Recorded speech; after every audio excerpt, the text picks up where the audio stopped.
Now, the Africa Energy Week 2025 is always, every year, dedicated a panel to OPEC. It's a very crucial relationship, though the continent produces less than 10 of the portfolio of OPEC output. According to Al Ghaiz, the OPEC Secretary General, Africa remains a critical member of the OPEC group.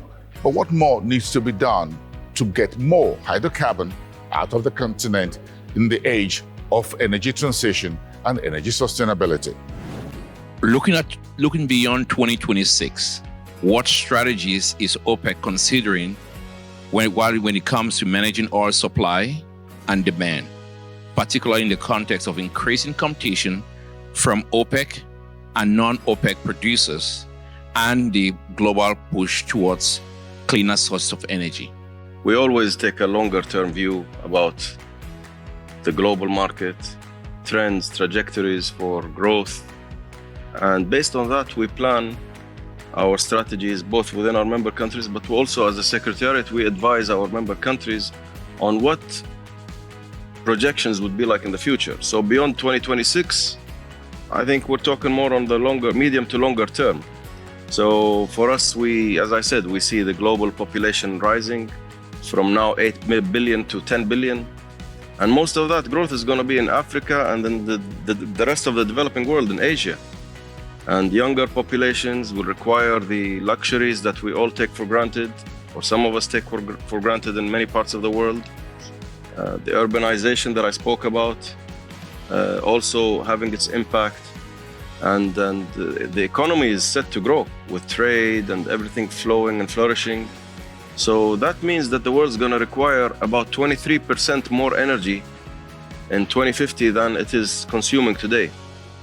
And therefore, OPEC, when we put a strategy, when we put directions to our countries, we keep repeating the key word, which I stressed on in my statement, and I think you heard all their excellencies saying. It's the importance of investing today to be ready for that day in the future, beyond 2026, as you say. So we are clear in that respect that OPEC, our member countries, have to be ready to be able to supply that demand when it comes about in the future. And it's not a matter of if, it's a matter of when it's going to come about. And I think in our projections, we're very clear with the timelines, our views. And I think I'm really happy to say that we're seeing many more people now taking a very similar approach to OPEC's views and about the long-term trajectory for demand growth. Maybe not identical, of course, and there must be variations and differences, but obviously all pointing towards the same trajectory for growth in the future. And we've been saying this for many years, advocating this for many years. I remember when I first came here in 2022, I was probably the only one saying that we need to invest in a world where nobody was saying we need to invest. Actually, as His Excellency Itwa mentioned, we were in a world where people were saying, stop using oil and gas, keep it under the ground. You all remember, Your Excellencies. Today, the tone is changing. And we're really happy to see the importance of a more realistic approach towards energy future, because if we don't prepare today for what's coming in the next couple of years, I think the world's going to have some serious problems. Today, people are talking about the limitations on spare capacity already. Imagine what's going to happen in the future when more demand comes about. So I think we have to be clear-minded. We have to be setting our strategies very clear and laser-focused on the objectives that are coming in the future based on very clear projections and based on what's happened historically. There's no way around it. There's growth, and growth means that you have to be ready to supply, and that means you have to invest today, not tomorrow. OPEC celebrating 65 years. Where do you see these organizations, its partnership with Africa, going over the next 65 years? Well, I think, OPEC's relationship with, OPEC member countries will continue to grow. And I believe that it's better for us to remain, as members of OPEC, strategic members of OPEC. But even if you don't belong to OPEC, you belong to another group that is OPEC Plus. And it's good for everybody, to belong to, OPEC or the other group for the purpose of, price stability, sustainable, supply and demand, chains and all that. But since this is my last, statement, let me, use the opportunity to say that, Nigeria as a country has a huge market, for fossil fuel. Today, Dangote's refinery alone needs about 650,000 barrels a day. BOA is building another one that's going to be 250,000 barrels a day. That's already 1 million. The existing refinery is owned by NNPC. Altogether, is another 450,000 barrels a day. And then if you look at the modular refineries we have in the country, we're having a refining capacity that will be in excess of what we currently produce, inclusive of condensate. So certainly, as the population is growing, as he said, demand certainly will grow. And so today, Dangote produces maybe 40% of what we need locally. And so the rest is imported. Dangote and the other refiners produce maybe about 40%. We import the rest 60% of refined products to be able to meet our demand. And so certainly, as demand increases, we also have to take steps. We have to make the investments that will grow our production to meet both our local demand and then our international, obligations. We are very lucky because we are a member of OPEC today. We have the headquarters of APO in Brazzaville. Right now, Congo has a presidency. We really think that we should strengthen again. We're working together already, but strengthen more relationship between APO and OPEC. Many members of APO are also members of OPEC. What we want is to see the producing countries, the developing countries, and sometimes developing countries are producing countries have a bigger impact on the market. We're trying to have just our word to say, which is so different for the other product, for the other raw material we have in Africa, where we don't have anything to say. We just have to support the consequences of the market, and somebody is deciding. We don't know which one.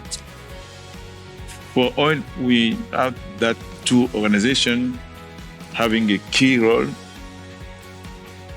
having an impact on the market.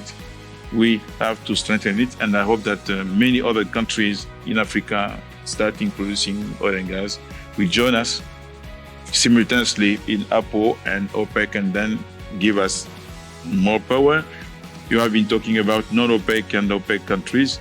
We should not have any competition between non-OPEC and OPEC countries because we all producing oil and gas. OPEC is proud of all its member countries, and OPEC is there to support Africa and its member countries. I said it in my remarks. My presence here, we have a big team, my colleagues, presenting our research, our outlook. We have several staff members who maybe I would ask Dr. Saad, stand up. Suleiman Saad is from Nigeria. Mohammed Attaba is from Algeria. Dr. Ben Youssef is from Algeria. Where is Suraj Matori? Suraj Matori is in our public relations from Nigeria. We have a big contingent of African nationals who work with us in the Secretariat. And this is something we are proud of. They gain experience, knowledge, interact with other member country officials and and staff members. And this is all enriching and giving wealth to the African youth and the African nationals, and the potential to bring back all that experience, to harness it and develop their own petroleum industries and gas industries in their own countries. So I think the future is very bright for the relationship, and I will do everything I can to keep this relationship strong. And so as long as God gives me the power and the energy to do so. It's an honor for me, for the country, for Congo, small one, to be a member of OPEC. And really, any countries, you have your policy, you have your strategy, you're working with the private companies freely, you're trying to bring solutions for your country, for your population, for today, for the next generation. And OPEC, they have just to see what you're doing and they put it inside, the basket of the data they have to manage when we have to take decisions together. I think seeing more production coming from OPEC country member is a good news. As you were saying that the big issue now is to bring more investment. And if the OPEC country members are bringing more investment, are bringing more production, is very good news. It's the best way to stabilize the market. Today, the most important issue is to fight, this kind of ideology my brother minister was talking about, mindset, which is just a crazy one, saying that we should stop producing oil and gas or producing fossil oil. The day we do that, the world stops working. The day we do that, I should say in a different way. The day we will just say that we want to do that, the world will stop working because the prices will just become crazy, the market will collapse, and the world will stop working. And we have to do that for maybe the next 40 years. In the same time, I was listening carefully to my brother saying that African emission is around 3%. But my brother, in the same time, Africa is a place who is capturing better than anyone in the world because of the forest and other things, capturing carbon. This is the best, we are the best one to do that. So in fact, I think we are net zero today. The emission is 3%, but we're capturing more than 3% by the Congo Basin, forest, and so and so and so. So we are a very good example of continent, very good one. We should be the first one to be allowed to produce more and more. In the same time, we are not producing for our country only, not only for our population. We mainly produce and export what we have. That means that somebody is interested by buying what we produce. Somebody, not one, but everyone is interested. I didn't have any information saying that an African country put crude oil on the market and didn't find a buyer. No. So there is a market, there is a demand, and the demand requires for us to produce more and more and more. So today, for example, Congo, we have already announced in 5 years we will double our production. We will come from 20. It's the first news for Secretary General. I'm sorry, I didn't tell you that. We are going from 20 to 268,000 barrels a day to 500,000 barrels a day. If we were to even think, or the world was to think that we should stop oil, the world would stop. You look at everything you have, it contains oil, even medicines, syringes in hospitals, operating rooms, food chains, transportation, you name it. These mics we have on us here, everything contains petroleum or petroleum-derived products.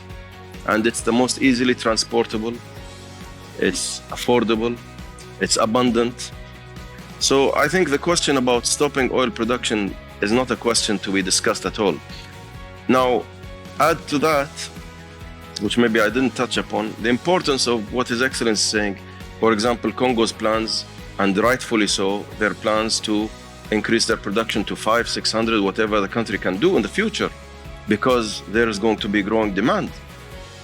Nigeria as well, Gabon as well, my own country, Kuwait, all of the OPEC members and all producers want to increase their production because the world is going to grow.